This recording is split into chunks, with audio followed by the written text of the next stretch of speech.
Welcome back, one and all, to the LCS Challengers League. I am Mazel. I'm joined by Magical and Joshi today for our day 2 of our NACL Spring Playoffs. Guys, are you ready for another double best of 3 day?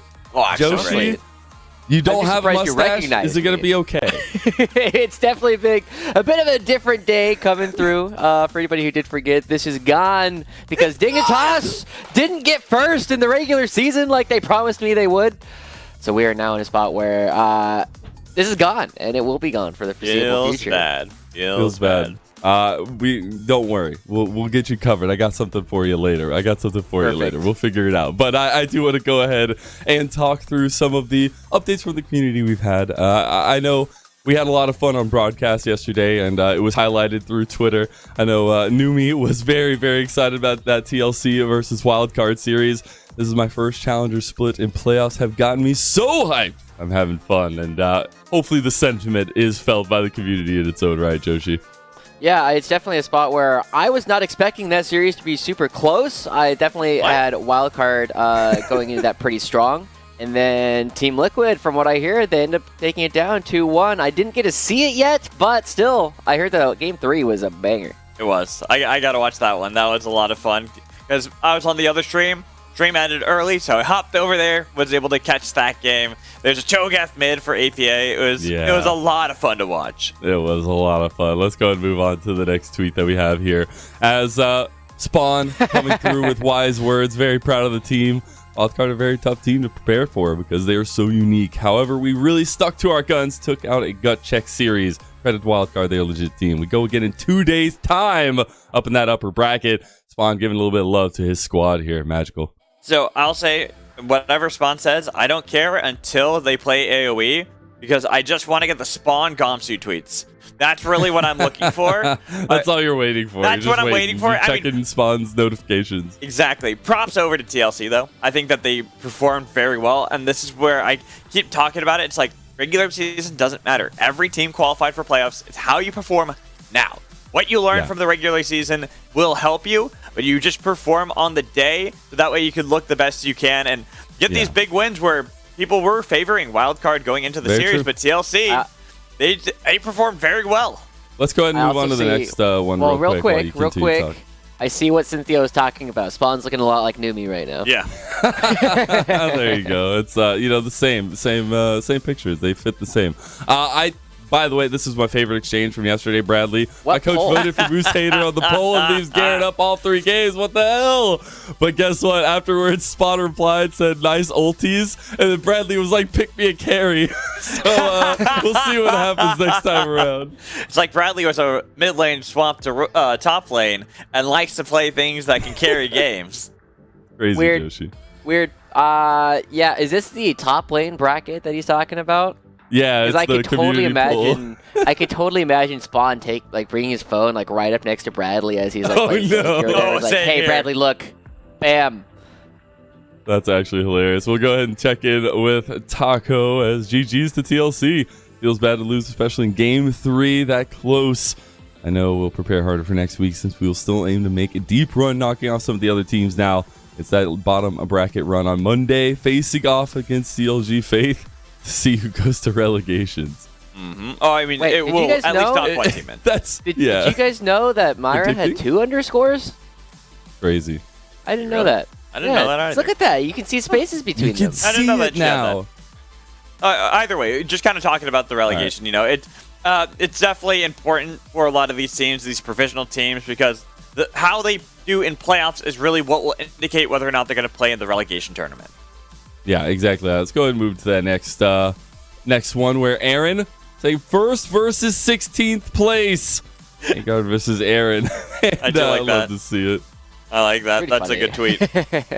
that is a pretty good one. It was not a particularly close match, but at least you have some banger tweets to go out with. That is very true, and I can always expect that one. Let's go ahead and see Manui's tweet here. 2-0 versus EG in playoffs. Let's go team! Playing sick sucks so much, but I did not too bad today. The random deaths will be fixed, hopefully. And thank you for everyone for watching and supporting. So a little bit of love and peace there from Manui, Joshi.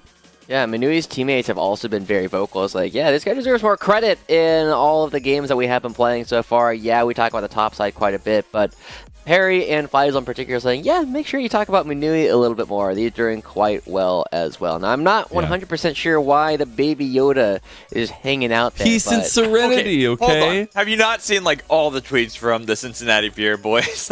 Like, a lot of them are kind of weird what they like to put up there as their picture. Indeed. Now, we did get together and come up with some rookie rosters of our own here as casters and trying to pit together some of the best, I guess, developing talent in a developing league. As this is my team set forth. Lunacia in top lane. Yukino in the jungle. We got APA and Masu and Trevor rounding out the team. And, pretty stacked in my rookie roster here, Magical. I respect that APA pick. I like that a lot. I gotta say, like, mine is different, and I think everything but top lane. But I do respect the APA shout-out. Yukino as well. Wait, you picked a different support? Yes. What other options were there? You'll see. We're about to find out. Let's go ahead, if we have it, let's go ahead and pull it up here and see what Magical's got. As, let's see, he's got Sketch. No picture still. Still no picture. But I picked Sketch because I wanted to give some love out to the CLG Faith team. I think Sketch is someone who has been growing even despite the fact they've only picked up a single win. This is a player who did have to spend half the season scrimming in both the ADC and support roles, so didn't really get too much time in one of them. And then also has had a lot of roster swaps within the team to try to get used to. I think given another split, Sketch is going to really show why he's a hyped-up support, having been the role swap ADC to support. I thought about doing it. I thought about putting him in. I ended up going with Trevor. But, Joshi, any thoughts on Sketch being a part of Magical's rookie roster? No comment. No comment. Walk away. I think like there was a very clear, strongest support from like the rookie class. I mean, okay, I knew everyone was going to pick Trevor. Yeah, I had to be different. I wanted to give a shout out to someone else. Oh, come on. Yeah, I mean, I think the whole idea, right? Because we had to come up with a roster of rookies who had never played in a major region, a minor region, and this is their first split in Academy or Challengers. And so that it was a very small pool for a lot of the different roles, and I definitely think that some of them had some very clear front runners in who was currently playing the best in their given role. Trevor has been a standout as the rookie support coming through. And I think like the one that some people and the young ad. I know Magical had it as well, but yeah, I mean, I think Masu's a good player and is improving faster, but I also think that Lens is better right now, which is the big thing when it starts coming towards playoffs. And I was a little bit surprised at the number of people that didn't pick Sniper. Fortunately, we won't be seeing him during the playoffs because we do have Darshan substituting in there, but it is a spot where I do think that almost all of these like rookie rosters do surprisingly well. I think so as well. And obviously, these are a little bit biased in their own directions. We were making these are some of our favorite rookies as well. Maybe a little bit of a shout out there. But anyways, our rookies have been pretty incredible this split. It's been really nice to see. Now, let's go ahead and take a look at those standings from the regular season. Our finishing touches here as C9 took first place. See if Dignitas gets that old second seed curse, Magical. I always like upsets. They're facing off against FlyFam in our first matchup of today. So I'd love to see that. Like to see how that's going to go. Because if you actually look at the end of the season, Dignitas ended the last 2 weeks 4-4, while FlyFam actually ended 3-3. So this is a team that has shown some improvements. You can obviously argue strength of schedule, as well as Dignitas having Spawn step in for Tomo, then having to get some new synergy with a new ADC. That is something that you have to work through. And I still expect Dignitas to be a top competing team. I just like to always bring up the second seed curse because we've had that for some time back in the Academy circuit and now here in Challengers. Yeah, now we're going to take a look at the playoff bracket. What we've seen so far, we had 1 day of games yesterday. We did have some fun ones, but some likely outcomes, as maybe not for Joshi's, as he said Wildcard should handily do TLC. But I mean, did you see the games they played in Week 7? We did. Yes, we did. Yes, I did. Smashed. But they won the second best of 3 against Wildcard, and that's all that matters. You know TL and going with like legacy best ofs against other teams.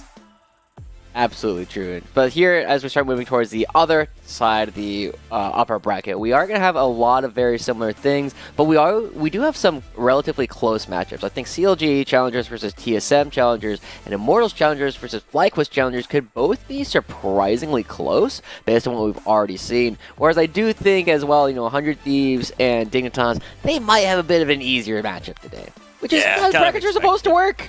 Yeah, I mean, that is how it's supposed to work when you have 16 teams and you're seeding them properly. You're expecting those top-seeded teams to be able to beat the lower-seeded teams pretty handedly. I always just like to root for upsets. I'm an underdog fan through and through, no matter who it is. And so I kind of agree, though, with Josh that I think the IMTC FlyC series is going to be really interesting, especially because Yusui, who had been signed up for IMTC, isn't going to be playing today. It is still Balulu. So that, I think, will make that series very, very close. Because FlyQuest have been a very strong team towards the latter half of the season, bringing in Winsome, are looking like a team that does not belong in the 7th seed.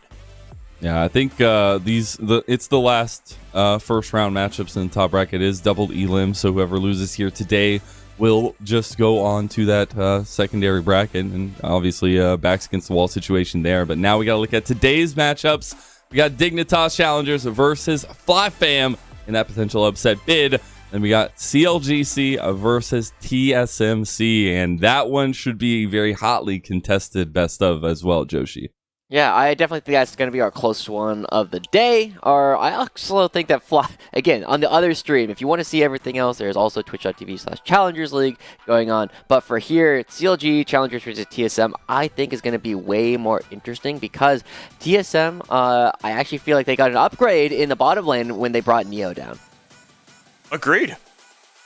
Yeah, it's been really interesting to see him kind of come into the fold. He had that pentakill in his first game in, even if they lost the game itself. But now we got to like Wild Turtle back in the day. Hey, just got to follow in some legacy paths, right? Got to follow in some legacies. Speaking of, though, can we get the upset of a century, maybe, in FlyFam versus Dignitas Challengers here as we move into the match? We did have a little bit of investment from our friend Josie GFS Productions.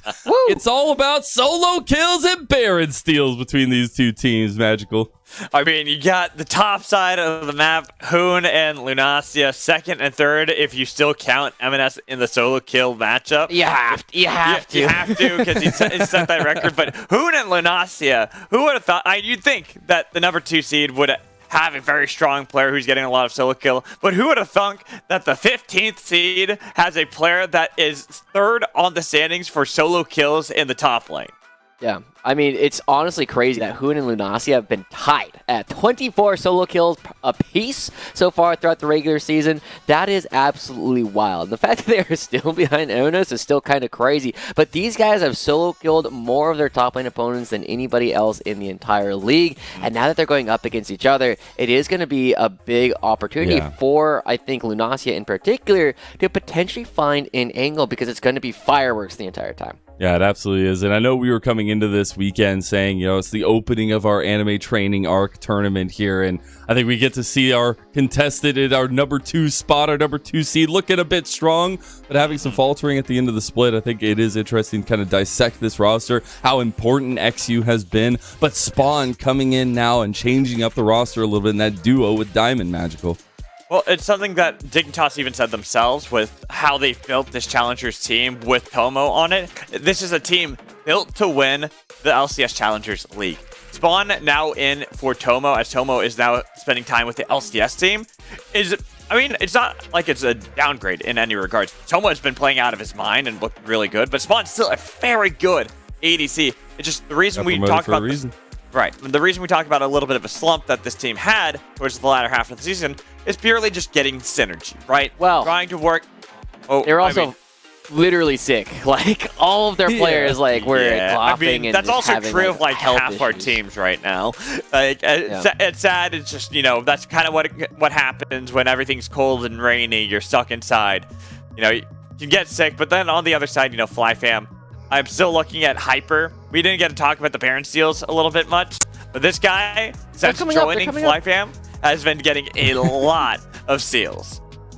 Yeah, we've definitely been seeing FlyFam. They are definitely learning quite a bit. Hyper has helped out a lot. But as we start jumping into some of our solo kills as well, let's go talk about the top lane a little bit more. It's been kind of wild watching the way that Hoon and Lunacia will play, because they are the kind of players who will go aggressive to a fault, right? They will be pushing up in situations where it doesn't feel like they're supposed to be, and getting away with it because they just understand the limits of their champions a little bit better, especially in these 1v1 situations. It's something we often attribute to players like Surdy, but both these guys, I believe, have solo killed them at this point.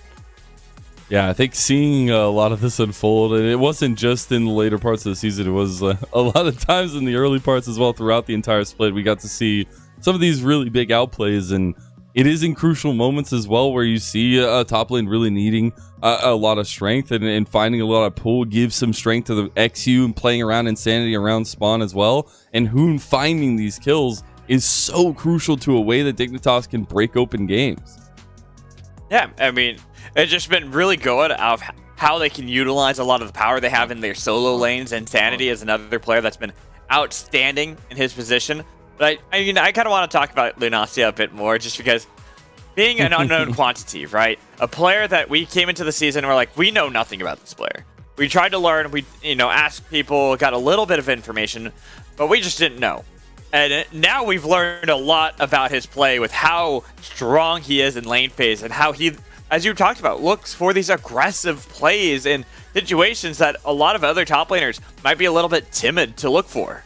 Yeah, it's something that I think we can really credit this new player for really looking for. As somebody who is coming into this season relatively new, you obviously have to look for ways to differentiate yourself from a lot of the more experienced players. And I definitely feel as though Lunacia has done that with how aggressive they have been in lane. And if we can continue to see that, maybe this is going to be the outside chance for FlyFam to find a win today.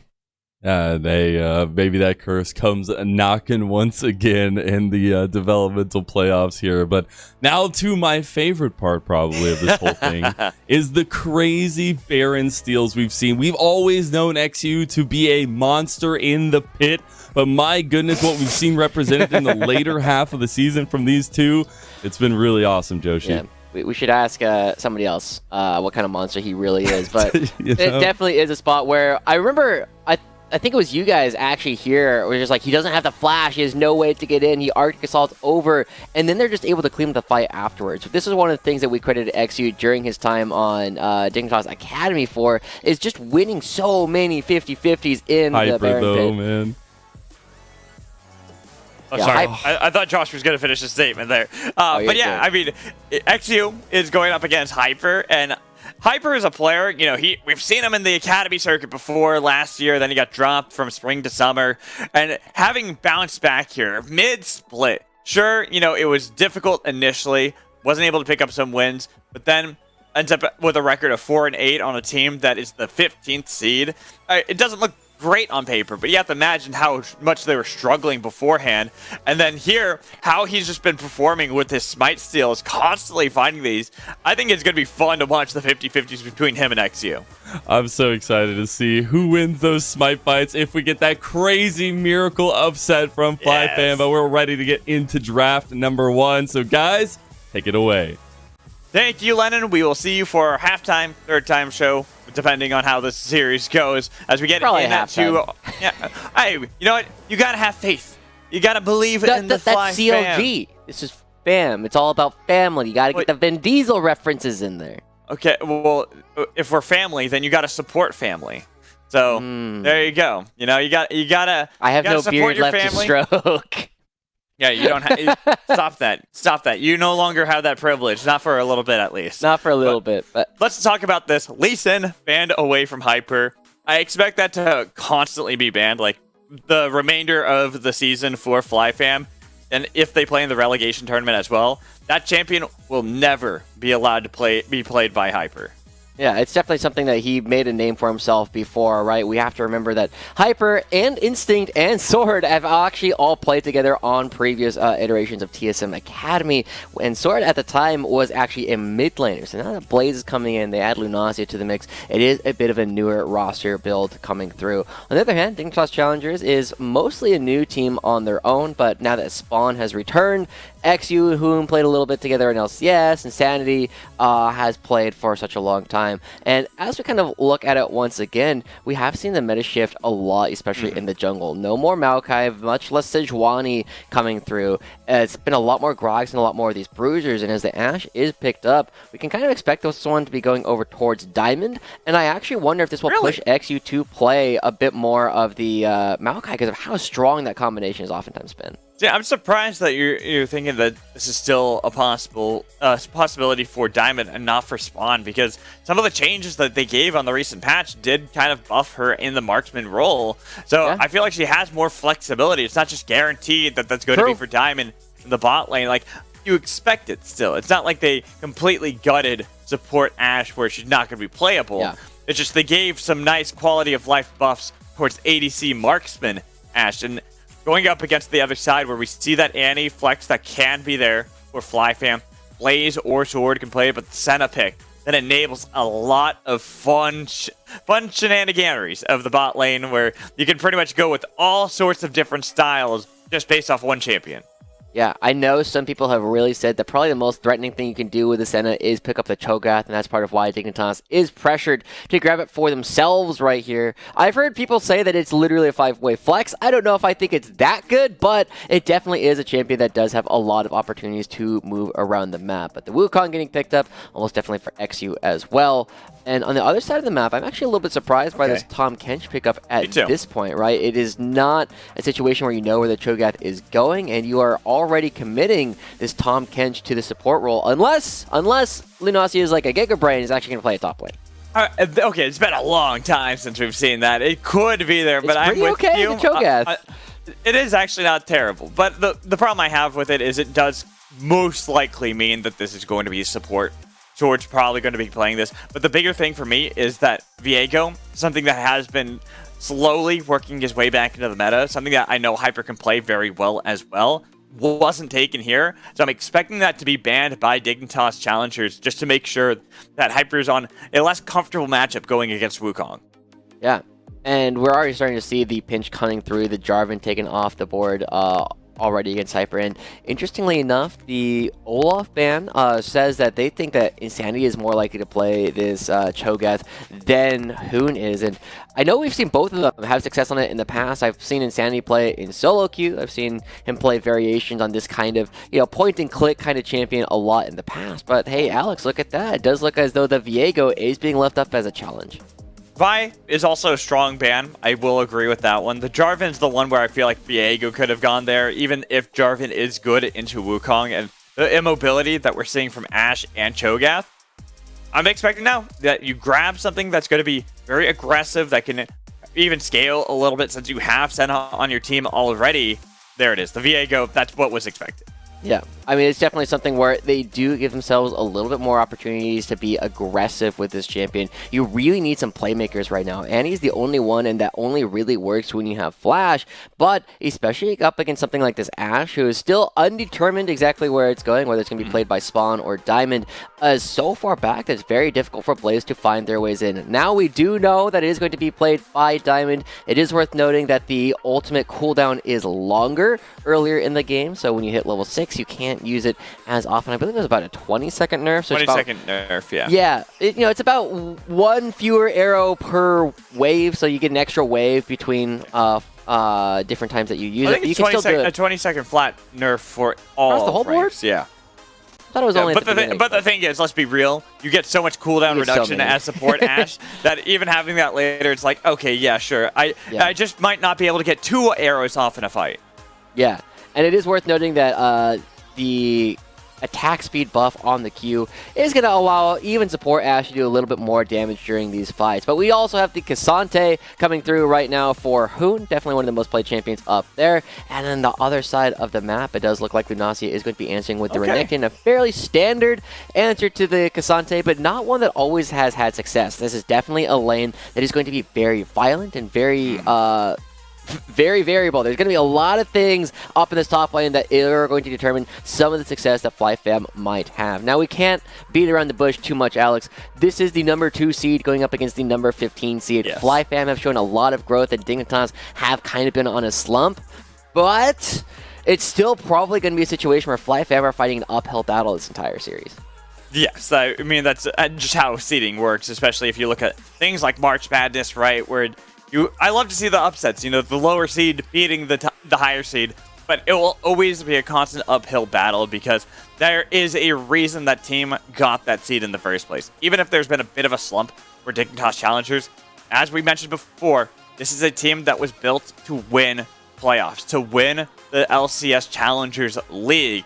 So you're going up against that as a professional team where your whole identity is building the players up to slowly gain this experience so that one day, maybe 2-3 years down the line, you'll be in the same position as the members of Dignitas Challengers. As we load up onto the Rift for our first series here of day 2 of playoffs. Let us know in chat who you think is going to take this, DIGC or FlyFam. Get the DIGC or FLYF to let us know. Yeah, DIGC or FLYF. FLYF. It's always the big question that you have to ask yourselves. I ask myself that every single day of every day. Actually, the last time I asked myself that was probably week 3 when these guys actually played each other. I was about to say. That's the trivia, week 3. And Alex, do you know what the score of that one was? Was it 2-0 for Dignitas Challengers? Yeah, it was a 2-0. Now, admittedly, that was well before FlyFam had gotten to Hyper. They were still playing with Goo at the time. Was that Goo or was that CLG? That was Goo. Yeah, yeah, they were still playing with Goo at the time. They have swapped up multiple players, and of course, Dignitas did have Tomo at the time, so it was a more dominant laning phase coming out of the Dignitas bottom lane. But we have still seen enough success coming through from Dignitas anyway to expect that they will have some good times. And now as we start walking into the laning phase, we do see that both junglers are going to be starting on opposite sides of the map, but the wards coming out for FlyFam are defensive, whereas the ones coming out from Dignitas get a bit more information on Hyper's early pathing. Know that he's not on the blue buff, so they're questioning exactly where he's going to be. Probably theorizing that he's starting on the red buff as opposed to the blue buff and then going to work his way down. We can see that from the pathing, he's gone for Wolves into Raptors, then probably into red, and I wonder if he's going to look for an early play in top lane to really help out Lunacia and solidify one lane that will constantly be ahead. Yeah. It is worth noting that Hoon on this Cassante, in levels 2 in particular, he can really start bullying Lunacia around. It's a very difficult lane matchup for Renekton at that point of the game. But once Lunacia starts getting level 3, we can start seeing them fire back a lot more. And we see that both these junglers are already moving their way up. There is a very clearly missing Raptors on the side of Dignitas. So FlyQuest do know that he could be up in the top side. But a great hot shot from Diamond spots out Hyper on the Krugs. And so now gives Hoon all this information saying, all right, be a little bit passive. You're going to look for some of these trades, but expect that Hyper is nearby. But Hoon's still playing a bit greedy. We'll finally back off as the ward did spot out that Hyper was still committing towards the play. Yeah, and interestingly enough, it's a very dangerous lane state coming in for Hoon, right? This wave does need to crash. I'm a bit surprised Hyper's not committing a little bit more time to actually making that work, instead going mid lane. Insanity himself, playing this one passively. Going for a little bit of wave clear, trying to unfreeze that wave the best he can. Since he is Cho'Gath, all you need to do is wait for Rupture in order to do so. So Hyper, a lot of his time wasted as this gives XU plenty of time to invade himself, taking away the blue buff. But top lane, we do see a bit of skirmishing back and forth. And look who's here, it's Hyper. Hey, okay, he canceled the back. I do like this. Looking for the play. That's a flash away from Hoon. Dash as well. Lunacia could flash in with a stun, but they decide not to. They've already got the summoner out of him. That's what we were looking at before, right? Who needed to get that wave crash, and now Lunacia has absolutely won some of this early game because of the way that Dignitas had shifted. XU does get some camps away from Hyper, which is much more impactful on the current patch than it was on previous patches, but is it worth the flash? That's always going to be the big question, is now that Hoon is kind of put behind, is made much more vulnerable, there's a target painted on his back, Alex, and that is something that Hyper has been so good at doing, is trying to get his bot lane ahead, because the rest of his map doesn't really need it. No. Now that you got Lunacia, he's got his own island. He doesn't need any more assistance. He'll constantly put that pressure on Hoon, as you talked about. It's about Hyper making plays elsewhere. And because of all that time he spent top lane, you talked about how XU was able to take away a couple of camps, one of them being blue buff, but also the vision that he put down in Hyper jungle around this bottom half of the map. Makes it nigh impossible for Hyper to even play around the lane he would really like to make an impact on.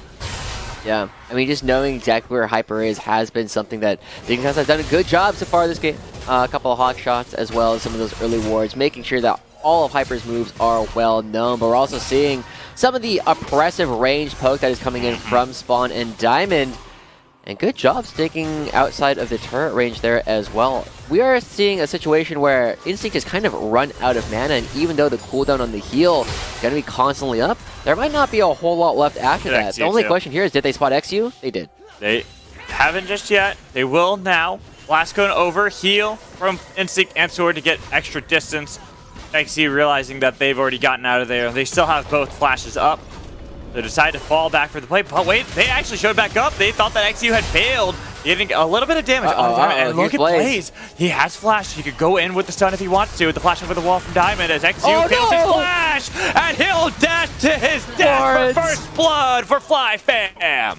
Wow, a bit of a disaster coming through right there as XU does not get the flash over the wall. It goes over first blood right over to Tom Kench, and that is a huge upset. Can Sandy do anything? Looking for that damage on a Blaze. Blaze hitting level 6, does have Tibbers. Could have used that, wasn't too threatened by Insanity there, and had enough health to fall back towards the turret. Yeah, and Hyper on the other side of the map recoups a lot of the losses that we saw previously based on the fact that Dignitas had taken away a couple of the camps on the blue side of the map. And now, XU, I mean, both junglers are once again top lane. Hoon has no flash, and Hoon is once again in a situation where his wave is pushing out. This is a very easy repeat gank for Hyper if he wants to take it. I think he wants to back, though. He's got some gold that he'd like to spend. Get back into the lane. Once you have level 6, I think that makes it a lot easier, but if you look at that cooldown, you talked about how easy it is to gank Hoon while Flash is down. Only a little bit longer until that is off of cooldown. So Hyper's got to make that play sooner rather than later. Otherwise, there's not really going to be that play top lane that you had set up previously. Yeah, Sword here using the teleport gets into position where they know exactly where all the Dignitas members are. Oh, Abyssal dive. Doesn't get the knock up on a Diamond, but they already have enough damage from the last Embrace to pick up the kill for Hyper, and he's got resets. XU running away, but he is slowed down, diving back in with no ult. He dies to Instinct. And that's 3 kills already going over to FLYF early on in the game, Alex. We knew that Dignitas were slumping a little bit, but it wasn't supposed to be like this. Who's looking for a solo kill? Hoon is looking for it, but Lunacia playing this one very well. But I want to go back to this play, and let's talk about FLYF as a team and the growth they've had.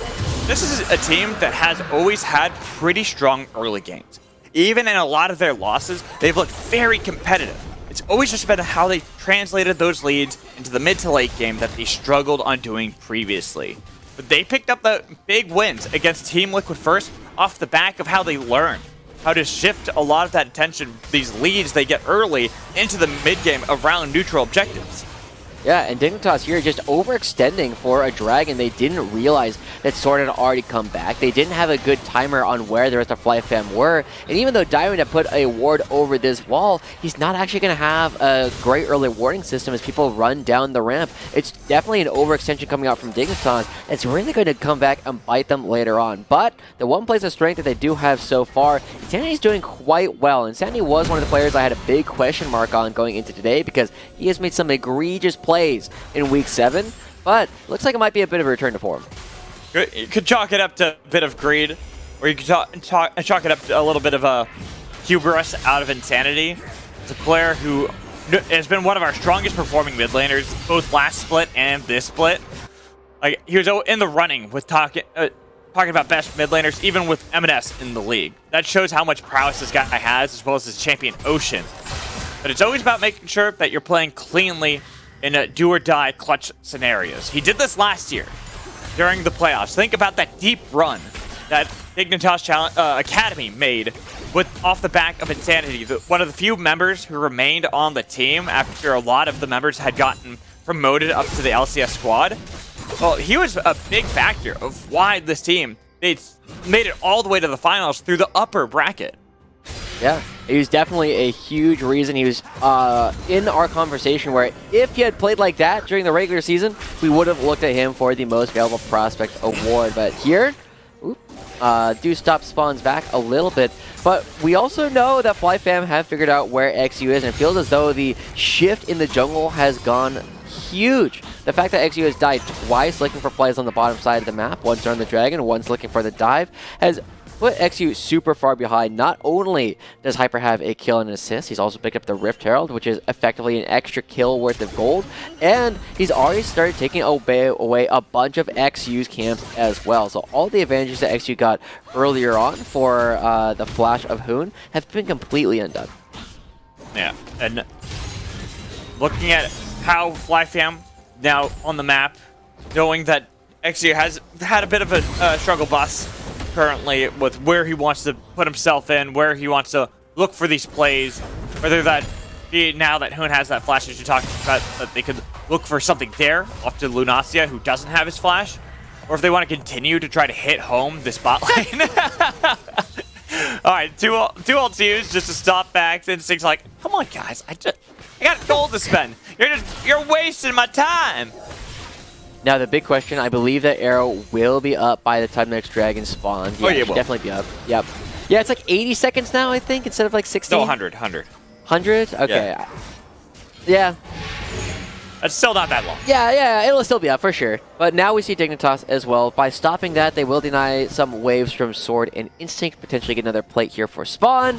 But definitely will not have an opportunity to back away and actually spend all that gold and get a completed item before this upcoming Dragon. It is worth noting that the first Dragon went over relatively early, so not everybody will have a completed item. In fact, the only person who is likely to have one, I guess Insanity has the Roa completed, but it's still stacking up, and Hyper does have the Kraken Slayer, and now they look for him. Okay. Oh man, they're just wailing away! How can you escape when you get devoured by Insanity? Great stuff coming through, taking down the jungler early on, but that's going to be coming at the cost of Insanity's flash. So he's not going to be nearly as effective of a tank. He cannot frontline nearly as long as he would normally. And so I think it's definitely worth it to get that little bit of money, but it might be at the cost of the upcoming Dragon. And here's the fight. All right, two ults used, Dominance and All Out. Lunacia taken low, he flashed back under the dirt, but the flash and solo kill from Hoon. 25th solo kill of the spring split coming out for Hoon. Picks up against the other person tied in the same spot. As Hoon does grab that, that's going to be plates coming over top side. And that is a huge win right before this Dragon getting that money. Arrow, it was absorbed by Sword. Instinct had to use the heal to get away, but here comes a very speedy boy, and Insanity does 9 the missile dive away, even the last embrace. Not connecting on a diamond right there. They look for it as Shelly. Wait, hello, Shelly. Hello. Where are you coming from? As Blaze is looking for this. Pat Simmers flash in, getting the stun, getting the damage on its spawn, but he survives the whole thing barely. Limping away back to this turret, but it's enough to scare away at least a potential dive onto Insanity and Diamond. They just want to get this crash from Shelly, get some plates for FlyFam. That's a lot of commitment from FlyFam to try and find the other half of that fight. Teleport coming out from Sword towards the mid lane as well. And with all the crazy kerfuffles going on across the map, we are going to see that the Dragon is going to get picked up here by FlyFam. But let's take another look at some of the solo kills coming through. I mean, big thing from Hoon is the stun actually allows Lunacia to get out of the first part. And you would think that the flash would be enough, but hey, Hoon's got his flash back up? That was a long time ago. Getting the auto attack right on back and walks on out. But here, I was actually surprised at the arrow being committed from Diamond because I did not expect Cho'Gath was going to be this fast. He already commits the Ghost by the time he's in the Dragon Pit, so he's up to full effectiveness by the time he actually gets down here to the bottom lane. Doesn't wait till he has him on his screen, and then this is a super clutch Rupture, making sure Tahm Kench cannot get out, and Spawn just healthy, just barely healthy enough to get away from Blaze. Barely, and even though the Dragon was taken by FlyFam, Dignitas right back in this game. This is what we talked about. When it comes to some of these mid-game plays, even if it's only 14 minutes into the game, that sometimes FlyFam, they just got caught out. Hyper, it started with Hyper getting caught and flashed on by Insanity. That led to a couple other plays where Hoon felt very confident going for that solo kill against Lunacia. Sanity knew that he could rotate into the bot lane, but now Spawn's getting peppered, and he's got to be very careful. It's no longer the situation where you were dominating this lane against Instinct and Sword. Yeah, and there's enough sustain coming through at this point, and Hyper coming around for a gank, but XU's here as well. I think Hyper is waiting it out, knowing that there's something fishy abound. He decides to back off. Instinct took a little bit of damage, but he was able to heal it up pretty well. Piercing Darkness. So, all right. Looking at both teams. Wait, hello. Insanity's back bot lane. No goes this time, though. Just coming to hang out, make sure that there's no real dive potential coming through. And you are seeing that Insanity, by picking up this Negatron Cloak, way more likely to be building towards like an Abyssal Mask or like a Force of Nature in order to make sure that they are an effective front line. So that's going to be putting a little bit more pressure onto Spawn to be the damage for his team in this game, because there's no like super tanky characters, because Sword is like on like a most of a income by playing this like farming Tahm Kench, but it is still a situation where there are enough frontliners who can build things like the Death's Dance or like a Sunfire in order to make sure that they are difficult to take down. Ooh, the arrow connected on to Instinct this time around, and no Devour. There's no Devour for Insanity this time around.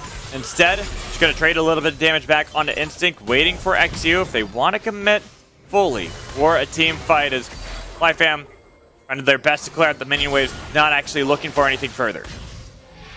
As we start looking at this, one of the things that we will need to see from teams as we start seeing more Senna in the meta is how effectively you can get priority in the mid lane. Because the more...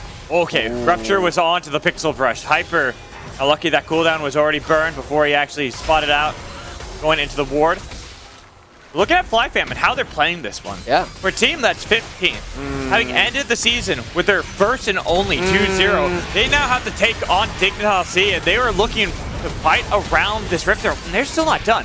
They were able to get Cyclone out of XU, a big cooldown burn. Lunacia on the flank, but here's Hoon in the back line. The power's already used by Sword to keep Annie alive, and then the huge Johnny Shadow from FlyFam, the 15th seed, finding massive fights against Dignitas Challengers. Yeah, they just stand still. They stand and deliver. FlyFam ready to fire right on back. They actually come into this with a lead. This is normally the time of the game where we start asking what the FlyFam moment's going to be. Where are they going to falter? But they passed that first test with flying colors here, Magical. They look for an opportunity. They start up the Herald. And then when they see that XU has already committed a ton, look at where Blaze is positioning. He's trying to make sure that both of the marksmen in Spawn and Diamond can't participate. And as everybody else starts going in, Hoon is not that tanky at this point. There's so much damage, and everybody getting caught up in exactly the same place means that the orbital Mat Cannon coming through for Instinct does a ton of damage to the entire team. I also love the play by Sword, where he devoured Blaze the moment he saw all out used by Hoon. Then, all right, we got to keep Annie alive so she can get this perfect stun onto the back line. Get the bear. You got to get the bear, and that's exactly what happened. There's so much happening in that play that it almost went under the radar, but Blaze was able to get a beautiful Timbers onto Spawn, Diamond, and onto XU. Yeah, great stuff coming through from Blaze. Great stuff coming through from Sword as well. The communications are very clearly getting a whole lot better ever since Hyper actually joined the team. But now we have two Dragons already going to FlyFam. They have a small gold lead, but Dignitas is the kind of team that is always going to be looking for plays. We have two of the most experienced shot callers on the team in Insanity and Diamond, in the entire league even, who are looking to try and make all of these different plays. Now FlyFam dropping another Herald into the mid lane.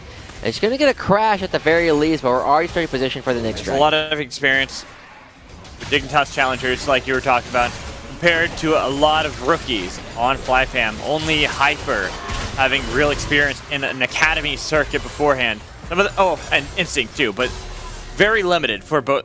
Sword for mid lane, not for support. There's a little bit different, and it's also not compared to Insanity or Diamond. Insanity will teleport out of there. Spectral Mob barely did connect. Yeah, that's going to be a turret going down. This Hoon is absolutely starting to take control of this top side of the map. Hello. Yeah, they are committing to this. They are going to be giving up the dragon. Look at the tweet. Look at the tweet. He's got 3 people. The tweet right now. We have both our provincial teams in the lead, but Lunacia flashing away. The Dawning Shadow was enough to save Lunacia's life as well as having that dominance pop. There's a lot committed, which means that whole time, third dragon of the game goes to FlyFam.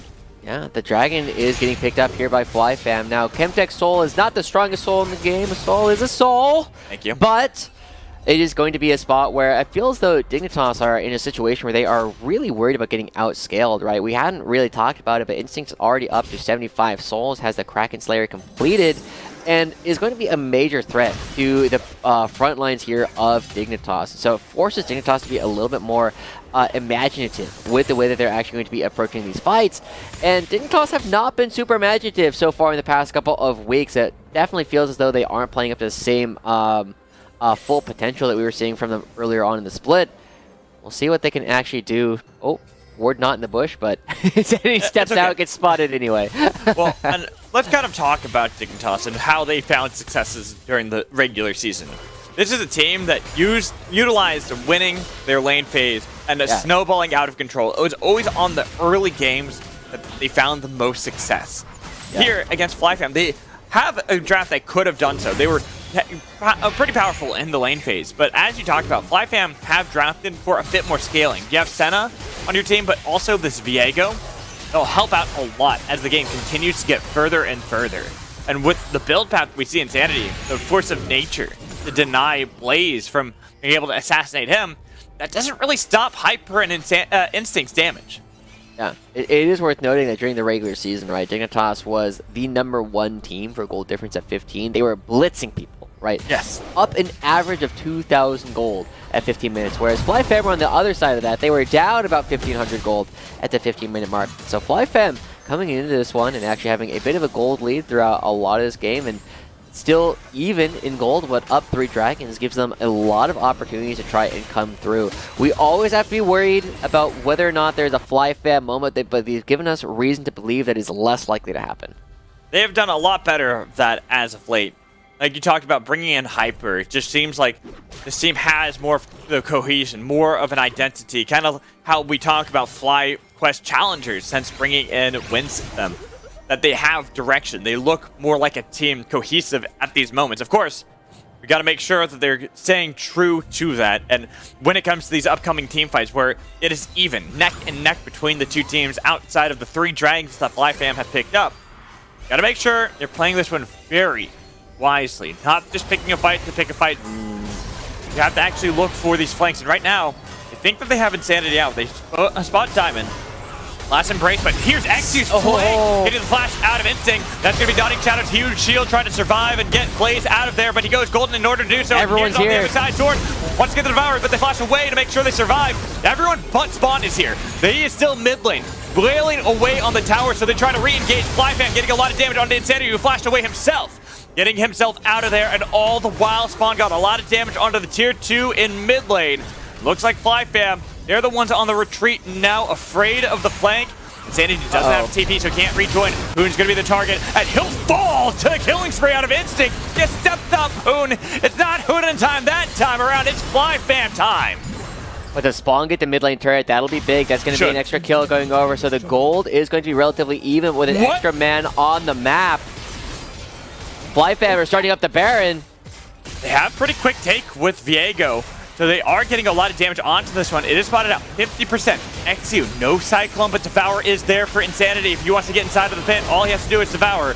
True Shot Barrage getting a lot of damage to the backline. Instinct is low, but so with Sword. They look for the knockup. He's got the thick skin. He pops him, and they got the killing spree. Spawn on the other side. The hero that Dignitas need wailing away. He shows up to a fight, and he turns it around for Dignitas Challengers. Oh my god, that might have been the moment of this game, Alex, as we see Dignitas come through. Insanity, a beautiful buy with the stopwatch to come on back into the fight and ignore so much of the other team's damage and spawn untouched that entire time on that fabled 2-item spike here. Ezreals are so known for. That's going to be the Baron going over to Dignitas this time around, and they get it back, they get a reset, and they're going to be first to the punch on this upcoming Cloud Dragon, excuse me, the Chemtech Dragon. We'll take another look at this. Spawn coming in from a flank. You normally don't talk about flanking marksman, but the fact that Instinct gets destroyed here by the Baron, and Spawn, with all the attention being focused onto the tank of Insanity and him ignoring almost all of it, he just gets to do a ton of damage throughout this entire thing with complete impunity, hit whoever he wants, do as much damage as he possibly can. And FLYF, they just have nothing left in the tank. I mean, Hyper even comes back to feed over another kill. They forgot about Ezreal. Biggest thing, they forgot about Ezreal. They were winning that last fight because it was a 4v5. Once Spawn joined in, you talked about the flanks that he had, the damage he was able to get from the sideline. They want the fight. It was great from Spawn and from Dignitas, and especially for Spawn, a player who was brought in to be on the LCS team, who did struggle a little bit, to see that on a team that he has had to get synergy with as of late, that he was the one to make the saving play for Dignitas Challengers. Now put them in in firm control of this game, where it was looking like we might have a first upset with FLYF. Yeah, it's definitely a big opportunity here for FLYF, right? The game is not completely out of hand. It'll really depend on how much Dignitas is actually able to take here. One of the things that FLYF has struggled with a lot so far throughout the season is their ability to come back in bad situations. But Blaze right now, he's the player that we really need to look at as the player who can get some of these engages started. But the problem is, he doesn't have Flash, Alex. He doesn't have the Hex Flash either. It's so hard for him to get in range, especially against a super mobile Spawn. Pretty much you have to have the Tom Kent's delivery service at this point. Get you into this backline. You want to make sure you're getting there before you get completely annihilated by Dignitas Challengers. He's right there, Hyper. He steps forward for a second, and look at that damage that he takes from both Spawn and Diamond. A turret and that's inhibitor. Enough. That's going to be the base opening up here for Dignitas. Inhibitor. And now, Sword, he steps up. Got him. This is what happens. Late game, you get later into the game. We talked about the cooldown reductions you get on this Enchanted Crystal Arrow. And a game that was so close all the way up until 2 minutes ago is firmly Dignitas Challengers, as they are knocking on the door of FLYF to take game one. All they have to do is put the finishing touches on it. And here we go, Dignitas, they're so good at pushing leads. Sword still dead for 15 seconds. They're waiting for this wave to come in. That's why they're letting it kill the turret inhibitor all on its own. They want all the cannons at the same time. I mean, that's gonna afford them a lot as Blaze flashed in, but the cycle, they get the kill and a double up knock-up that they have on a Lunasi, who dives away the best he can, but he's devoured, keeping him alive. FLYF, this is a final fight. This is desperation. You need a miracle to survive and make sure this game continues, as the Nexus turret should fall to minions. They've got the kill on the Croc, the Catfish too, and nobody from FLYF can fight anymore. They're at their doorstep. They are trying to get back home, but there's no one there to answer the door. It is Dignitas Challengers taking game one. And we are way more excited about the fact that Dignitas still won that than I think we were expecting to be going in, right? Yes. Dignitas are known to blitz these teams super, super quickly. But FLYF, they fired back. They had a lead for a good chunk of that game. Unfortunately, one crucial mistake around the Baron ends up costing them the entire first game. That gives them some ideas on how to maybe play out the next one. I mean, gotta give all credit to Spawn. Spawn was the hero of that game and kept them alive. It was looking very dicey had he not had that heroic flank as Ezreal, the marksman. What, like you talked about, unusual to say. Could have been a FLYF game, but it is Dignitas who take the first game. We're going to toss a break. When we come back, we'll bring back Mazel for our halftime, third time show. We'll see if it's going to be halftime or third time after the break.